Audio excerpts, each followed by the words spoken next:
Hello guys and welcome to We Are Racing.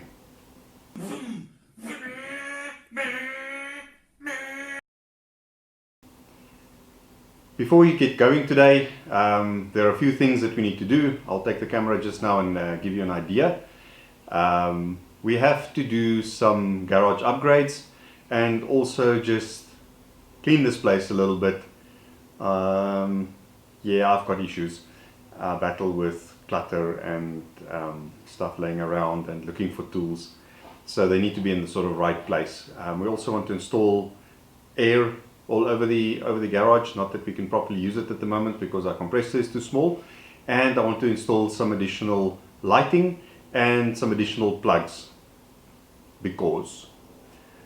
So yeah, hope you enjoy the video and share. Tell your friends about it, whatever pleases you.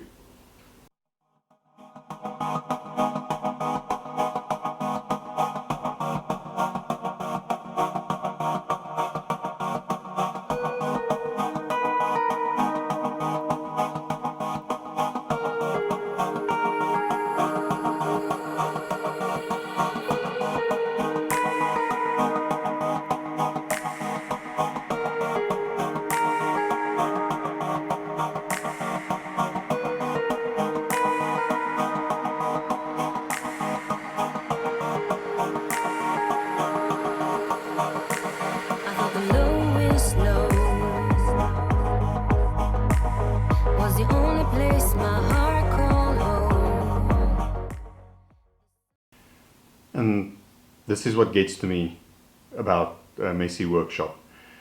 Everything takes twice as long if you have to scratch and search for things that are not where they're supposed to be, so that you can do a job that you know you bought the correct stuff for.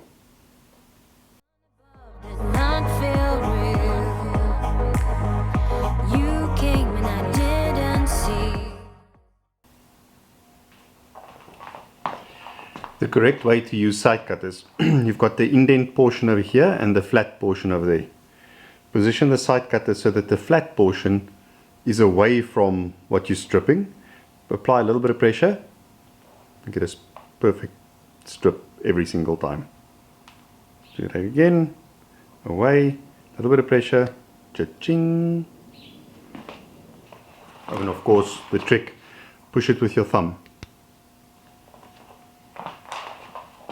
Lights upgraded. Now we can see what happens on the far side of the car as well. Top job. Okay, and sticking with the racing theme, we're going to install this unit onto the Birkin.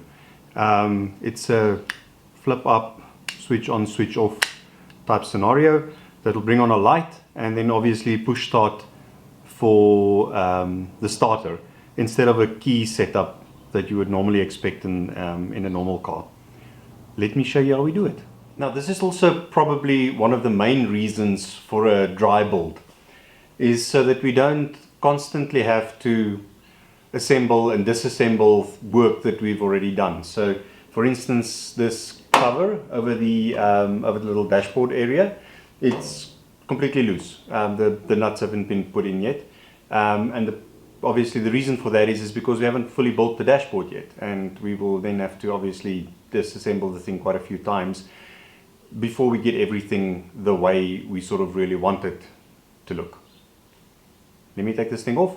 I have in the meantime disassembled that little plate that I showed you, so that's in a million little pieces, and what we're going to do now is figure out how we would like to fit that on the Birkin.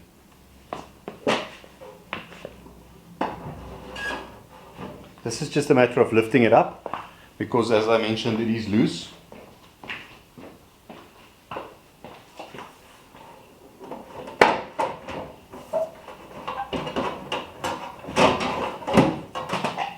And then simply removing it from the car.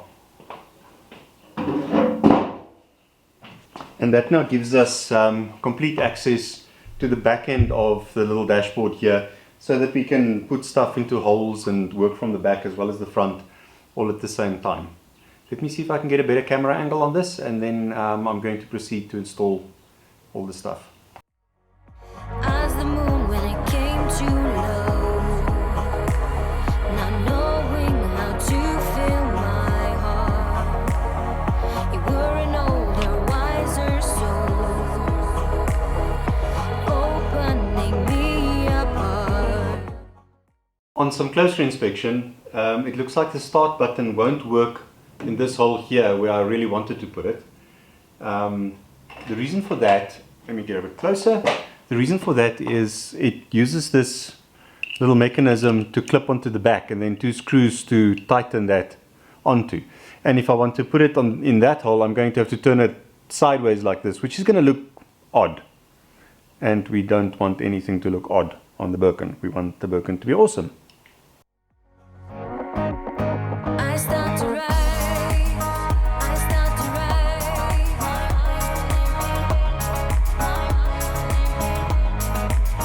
I start to write. Top tip. I disassembled this entire switch at the back to be able to get it out. You don't have to do that. Turns out the front of the switch just slots across and then gives a twist to stay inside there. So really the only thing I needed to do was take out these 2 side screws to get them to release, to get this unit to release from the holding plate. And when I screw it into the car now, it's going to be the exact reverse of that. So pretty simple.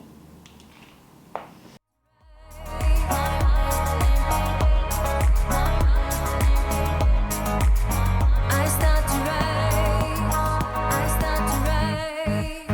Then we collide, then we collide. Top job. Let me take the camera off there and I'll show you a bit better how I did this.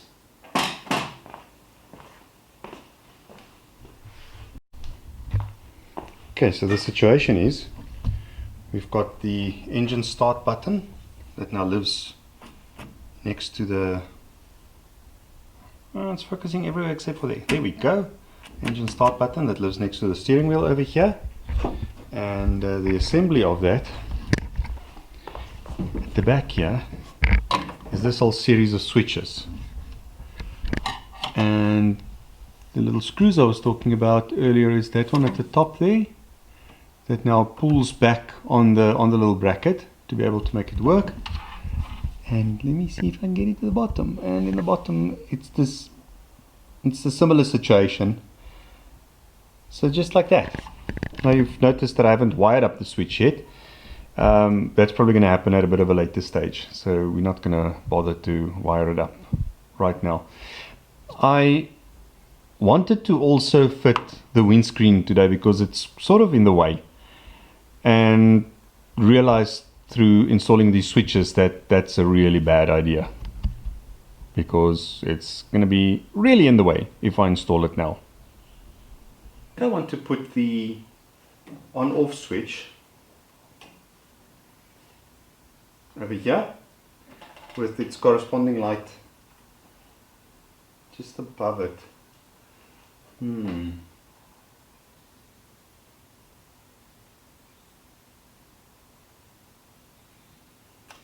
There's a metal plate at the back here which is part of the assembly. I don't think it'll be much of a problem if I drilled holes in it. It's just that it's quite tight back here. I will need to put these two quite close to one another. Let me get a permanent marker.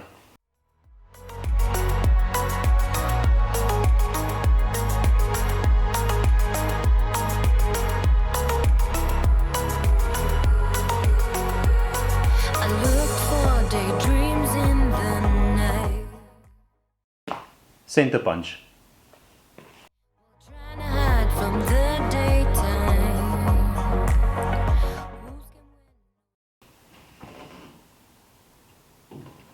I'm right-handed.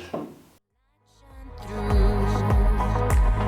and all the things I shouldn't do. Pilot hole drilled. Now it's just a matter of going bigger and bigger on the hole until we get to the point where it fits properly. My top hole is very close to a little bracket at the back here. I think I'm going to move over and down a little bit.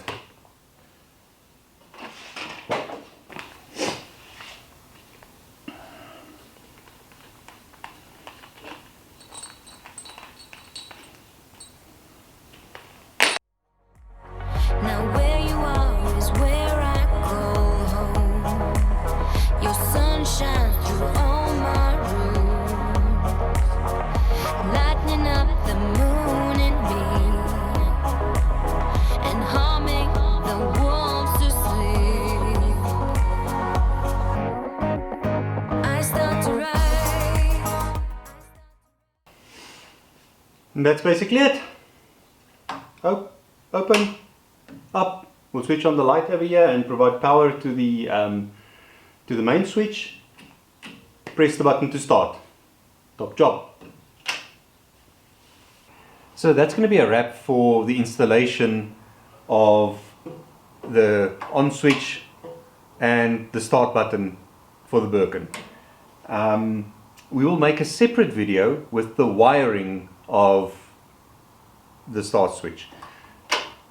In fact, we're going to make separate little videos on each step of every single piece of wiring, starting with the alternator and then moving on to the starter switch, etc, etc, etc.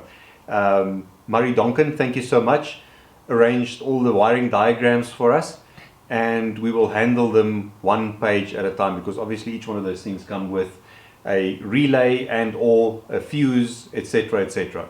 So we will need to break those up into little bite sizes to be able to discuss them. Next video, we will focus on the alternator on the far side of the car, and hopefully get that to a point where it's a workable solution. Like and subscribe, and always remember, life is too short to drive boring cars.